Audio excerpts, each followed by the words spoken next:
आता आपण ऋणसंख्या म्हणजे काय ते बघणार आहोत.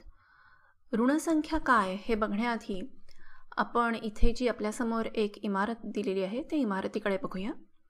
आता इमारतीमध्ये जिथे आपण आत शिरतो तो जो मजला आहे त्याला आपण तळमजला म्हणतो. तर या तळमजल्याला मी 0 असा अंक लिहिणार आहे. अशासाठी की तळमजल्यावरती जाण्यासाठी आपण एकही जिना चढत नाही, म्हणून त्या मजल्याला आपण 0वा मजला असं म्हणूया. मग त्याच्या वरचा मजला आहे त्याला आपण 1 जिना चढतो म्हणजे तो 1 झाला. त्याच्याही वरचा त्याला 2 जिने चढतो म्हणून तो 2 झाला. असं करत मी या सगळ्याला क्रमांक दिलेले आहेत 0, 1, 2, 3, 4. आता आपण इथं असं करणार आहोत की या इमारतीच्या जिन्यांवरती आपण खालीवर करतो आहोत असं आपण समजूया. म्हणजे जेव्हा आपण एखादा जिना चढतो त्यावेळेला आपण 1 जिना चढला की +1 असं म्हणायचं. म्हणजे जिना चढण्याला आपण अधिक म्हणायचं आणि जिना उतरण्याला आपण वजा किंवा उणे म्हणायचं. म्हणजे आपण 1 जिना उतरलो की +1 झाला आणि 1 जिना चढलो की +1 झाला. 2 जिने चढलो तर +2 झाले. मग समजा आपण तळमजल्यावर 0 असा जो मजला आहे तिथे सुरुवात केली आणि पहिल्यांदा आपण असं म्हणालो की +1. तर आपण कुठे जाऊ? आपण 1 जिना चढून पहिल्या मजल्यावर जाऊ. त्याच्यानंतर आपण म्हणालो की +3 म्हणजे आपण कुठे जाणार? तर 3 जिने चढणार. आपण 1 पासून निघालो आणि 3 जिने चढलो म्हणजे आपण 4थ्या मजल्यावर जाणार आहोत इथे. आता त्याच्यानंतर असं म्हणलेलं आहे की -2 किंवा -2 म्हणजे आता आपण 4थ्या मजल्यावरून 2 मजले खाली उतरणार आहोत आणि 2 मजले खाली उतरले की आपण कुठे पोचतो? आपण इथे दुसऱ्या मजल्यावर पोचतो. आता त्याच्यानंतर आला आहे -1. -1 म्हणजे आता आपण 1 जिना उतरणार आणि 1 जिना उतरून आपण येणार आहोत पहिल्या मजल्यावर. आता पुढे आलेला आहे तो आला आहे -2 म्हणजे आता 2 वजा झालेत म्हणजे आपल्याला 2 जिने उतरायचे आहेत. पण इथे 2 जिने आहेत का? इथे 1 मजला उतरला की आपण सगळ्यात खाली तळमजल्याला आलेलो आहोत. मग आता 2 कसे काय मजले उतरायचे? तर तुम्हाला माहिती असेल की काही ठिकाणी असं इमारतीच्या खाली तळघर असतं. मग समजा या इमारतीला तळघर आहे असं धरलं तर मग मला 2 जिने उतरता येतील का? उतरता येतील. मग मी 2 जिने उतरून हे इथे येईन. आता इथे जे आहे याला आपण तळघर म्हणतो. पण तुम्ही जर पाहिलं तर वरच्या सगळ्या मजल्यांना आपण काही ना काही क्रमांक दिलेला आहे, काही ना काही आकडा दिलेला आहे. मग आता या मजल्याला काय आकडा देणार? हा मजला आहे तो 0पेक्षाही खाली आहे, 0पेक्षाही लहान असा काहीतरी अंक इथे लागेल. तर 0पेक्षा जी लहान अशी संख्या असते अशा संख्येला ऋणसंख्या असं म्हणतात. म्हणजे आता इथे 0च्या नंतर खाली 0च्या खाली जो आहे असा तो पहिला मजला आहे म्हणून आपण याला ऋण1 असं म्हणूया. ही झाली आपली ऋणसंख्या. 0च्या वरचा जो पहिला 1 आहे तो 1 झाला. त्याला आपण नुसता 1 किंवा -1 म्हणतो आणि 0च्या जो खालचा 1 आहे तो झाला ऋण1 आणि याच्याही खाली अजून एक मजला असता तर अजून एक जिना उतरता आला असता तर तो झाला असता ऋण2. अशा ऋणसंख्यांच्या आधी आपण वजाचं चिन्ह काढतो आणि त्यामुळे आपण असं दाखवतो की ही संख्या ही ऋणसंख्या आहे. आता मी पुढे काय करणार आहे तर ही जी इमारत आहे ही अशी उभ्याची आडवी करणार आहे. ठीक आहे, उभ्याची मी अशी फिरवून आडवी करणार आहे. मग ती कशी दिसेल? तर ती अशी दिसेल. आता तुमच्या लक्षात येईल की हे आकडे कसे दिसत आहेत? तर जे वरती आणि खाली होते त्याच्याऐवजी आडवे दिसत आहेत. 0च्या उजव्या बाजूला आहेत ते सगळे 1, 2, 3, 4 आहे आणि 0च्या डाव्या बाजूला ही आपली ऋणसंख्या आहे. आपला ऋण1 किंवा -1 असा अंक तिकडे आहे. आता हे जे आडवे मी इथे अंक लिहिले आहेत असेच अंक एका रेषेवर लिहितात. इथे मी दाखवलं आहे असे. अशा रेषेला संख्या रेषा असं म्हणतात. संख्या रेषा म्हणजे कशी असते की ज्या रेषेवरती अशा सगळ्या संख्या लिहिलेल्या असतात त्याच्यामध्ये जो असतो म्हणजे जिथून आपण अशा रेषेची सुरुवात करतो ती मधली संख्या असते ती नेहमी 0 असते आणि 0च्या उजव्या बाजूला ज्या संख्या असतात त्या आपल्या नेहमीच्या 1 2 3 4 5 6 या ज्या सगळ्या संख्या असतात या धनसंख्या असतात. या ज्या धनसंख्या असतात त्या संख्यांच्या आधी आपण एकतर अधिकाचं चिन्ह लिहू शकतो किंवा काहीच चिन्ह लिहित नाही. काही चिन्ह नसणं म्हणजेच अधिकचं चिन्ह असल्यासारखं आहे.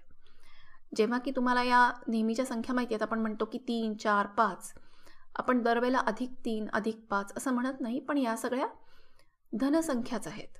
आणि शून्याच्या ज्या डाव्या बाजूला आहेत त्या सगळ्या ऋणसंख्या आहेत आणि त्या संख्या ऋण आहेत असं दाखवायसाठी आपण त्या संख्यांच्या आधी असं उणेचं, वजाबाकी करताना जे आपण वापरतो ते उणेचं चिन्ह तिथे आपण देतो.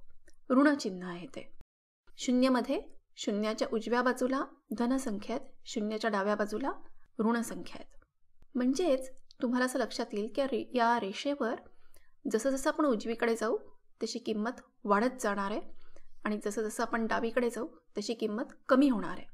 म्हणून 5पेक्षा 1 लहान, 1पेक्षा 0 लहान आणि शून्याहूनही लहान ज्या संख्या आहेत त्या त्याच्याही डावीकडे आहेत. म्हणजे शून्याहून ऋण 1 लहान आणि ऋण 1हूनही लहान आहे तो ऋण 2, त्याच्याहूनही लहान आहे तो ऋण 3. जितकं डावीकडे जावं तितकी त्याची किंमत कमी कमी होत जाते. आता आपल्याला कळलं की धनसंख्या काय आहेत, की ज्या शून्याहून मोठ्या आहेत त्या धन आहेत, ज्या शून्याहून लहान आहेत, शून्याच्याही खाली येतात, त्या ऋण आहेत. पण या अशा वापरतात कुठे? म्हणजे आता आपल्याला कळलं की मजल्यामध्ये वापरता येईल, की जे तळघर असेल किंवा एखादा भुयारी मार्ग असेल तर तो आपण ऋण मजला आहे असं म्हणू शकू. पण अजून कुठे वापरतात का? चित्र बघून काही लक्षात येत आहे इथे कुठे वापरत असतील? तर तापमानासाठी वापरतात.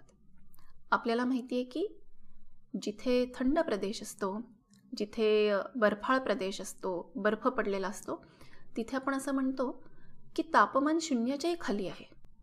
बरोबर आहे? खूप थंड प्रदेशात शून्याहूनही कमी तापमान जातं, शून्याच्या खाली जातं. म्हणजे तिथलं जे तापमान असेल ते कसं असेल? तर ती ऋणसंख्या असेल. म्हणजे आपण असं ऐकतो की लेह म्हणजे लडाखमध्ये येतं, लेहमध्ये -10 सेल्सिअस एवढं तापमान आहे किंवा श्रीनगरमध्ये -5 सेल्सिअस एवढं तापमान आहे. म्हणजे काय आहे? म्हणजे लेहमध्ये शून्याहूनही खाली, किती खाली? तर 10 खाली एवढं तापमान आहे आणि श्रीनगरमध्ये शून्याहूनही खाली 5 खाली एवढं तापमान आहे.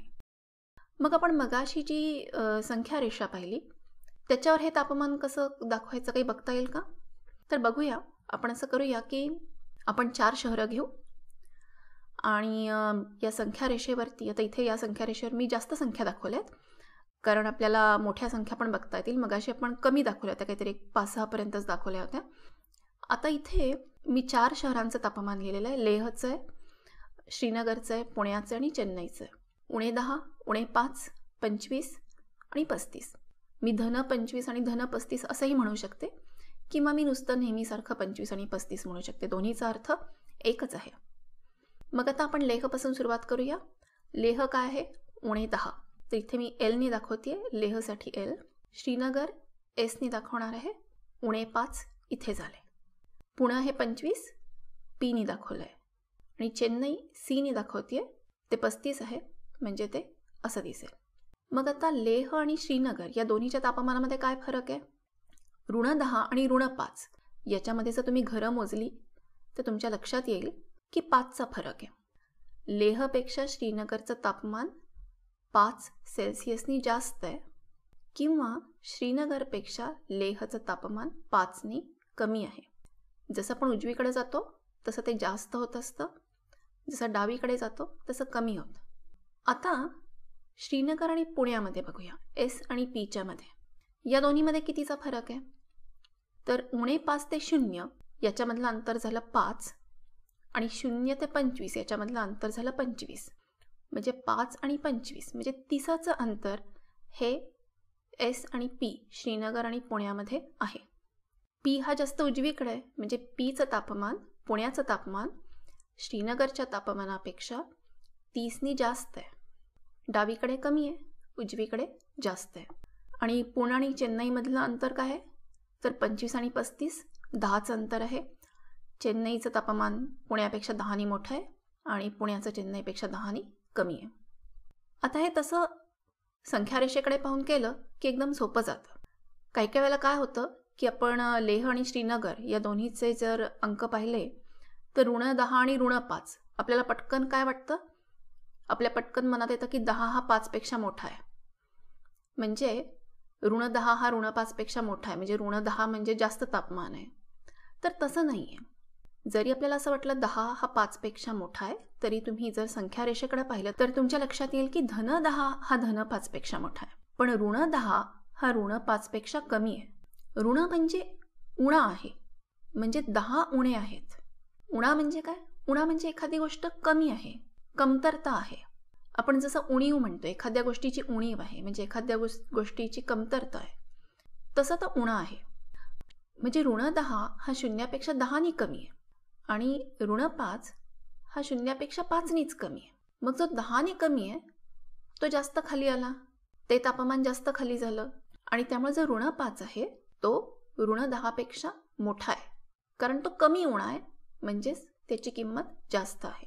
जेव्हाही कधी कुठली संख्या मोठी कुठली लहान असा गोंधळ व्हायला लागेल ऋण संख्यांमध्ये, त्यावेळेला एकतर संख्या रेषा काढून पाहिजे किंवा संख्या रेषा डोळ्यासमोर आणायची आहे आणि मग विचार करायचा आहे की ऋण संख्यांमध्ये जी संख्या 0च्या जास्त जवळ आहे ती मोठी असणार आहे आणि 0पासून जितकं लांब लांब डावीकडे जाईल ऋण संख्यांच्या बाबतीत तितकी ती संख्या लहान लहान होत जाणार आहे. ठीक आहे. तर आपण असं पाहिलं की ऋण संख्या कुठे वापरता येतात. अजून कुठे वापरता येतात? तर नफ्या तोट्याच्या बाबतीत ऋण संख्या वापरतात. आपल्याला माहिती आहे की जेव्हा आपले पैसे जातात तेव्हा आपण तोटा झाला असं म्हणतो. तर तोटा हा खरं म्हणजे नफ्याचीच उलटी गोष्ट आहे, बरोबर आहे? म्हणजे तो ऋण नफा आहे. म्हणजे समजा की खरेदी किंमत 100 रुपये असेल आणि विक्री किंमत 80 रुपये असेल, तर आपण काय म्हणतो की आपण म्हणतो 20 रुपये तोटा झाला. म्हणजेच काय? म्हणजे 20 रुपये गेले. आता 20 गेले म्हणजेच ऋण 20 आले किंवा ऋण 20 मिळाले. धन आणि ऋण हे विरुद्ध आहेत. म्हणजे कसं की समजा खरेदी आणि विक्री याच्यामध्ये खरेदी 100 आणि विक्री 120 असती तर आपण म्हटलं असतं की 20 रुपये नफा झाला आहे. विक्री जर 100 रुपये असते तर आपण म्हटलं असतं की 0 आहे. बरोबर आहे? नफा नाही, तोटा नाही, आपण 0वर आलेलो आहोत. आणि जर आता विक्री 80 असेल, म्हणजे आता ती खाली आली, तर याचा अर्थ तो ऋण 20 नफा झाला आहे, ज्याला आपण तोटा म्हणतो. तोटा म्हणजेच ऋण नफा झालेला आहे. म्हणजेच 20चा तोटा झाला काय आणि ऋण 20चा नफा झाला काय, दोन्हीचा अर्थ एकच आहे. त्यामुळे बऱ्याचदा तुम्ही असं ऐकाल की ऋण नफा असतो. ऋण नफा असतो म्हणजेच तोटा असतो. म्हणजे आपल्याला जेव्हा नफा होत नाही, आपल्याला जेव्हा तोटा होतो, याचा अर्थ आपल्याला ऋण नफा होतो. अजून एका ठिकाणी तुम्ही ऋणसंख्यांबद्दल ऐकाल. काही वेळेला परीक्षांमध्ये, काही परीक्षांमध्ये ऋण किंवा उणे गुण मिळतात, म्हणजे उणे मार्क मिळतात. आता असे कसे मिळतात बरं? मार्क गुण कसे काय उणे मिळतात? तर काही परीक्षांमध्ये असं असतं, काही स्पर्धा परीक्षांमध्ये असे नियम असतात की उत्तर जर बरोबर आलं तर तुम्हाला 2 गुण मिळणार आणि उत्तर जर चुकलं तर तुमचा 1 गुण काढून घेणार. मग 2 गुण मिळणार म्हणजे 2 गुण आले म्हणजे तो झाला +2 आणि 1 गुण कापणार, काढून घेणार, म्हणजे तो झाला -1, ऋण 1. आता अशा परीक्षेमध्ये समजा 10 प्रश्न आहेत आणि तुमचे 10च्या 10 प्रश्न चुकले तर तुम्हाला किती गुण मिळतील? प्रत्येक चुकीला 1 काढणार आहे. मग तुमचे 10 गुण काढून घेणार म्हणजे किती मिळतील? म्हणजे ऋण 10 मिळाले. बरोबर आहे? तर अशा प्रकारे हे ऋण गुण झाले. इथे पण ऋण संख्या आली. समजा 7 बरोबर आले आणि 3 चुकले तर कसे मिळतील? तर किती गुण मिळतील? 7 बरोबर आलेत म्हणजे 7 दुणे 14.